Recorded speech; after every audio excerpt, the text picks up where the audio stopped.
The U.S. Department of Labor recovered $52,000 in tips, unpaid wages, and damages after an investigation into Mura Ichiban Restaurant and Namdae Moon Restaurant on Saipan.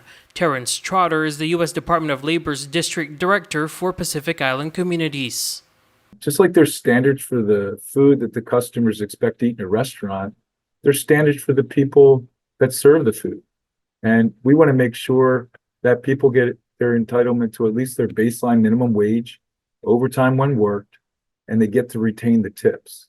And in this particular case, we found that tips left on credit cards were not dispersed to the workers. There were some other issues as it relates to delayed payment, which led to the non-payment of minimum wages and overtime to some workers.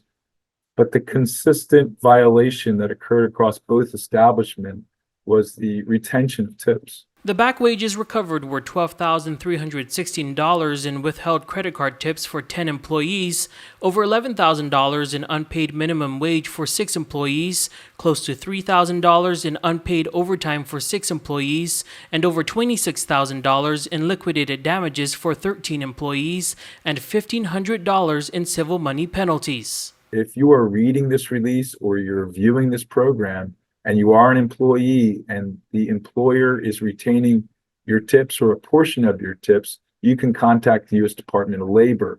If you're an employer and you want to change your practice because you had previously been retaining tips, especially tips on credit cards, for example, it's an opportunity to change your practices. So yes, we are in the community, we are visiting with employers, and we are collecting back wages. Thomas Manglona, KUAM News, Saipan.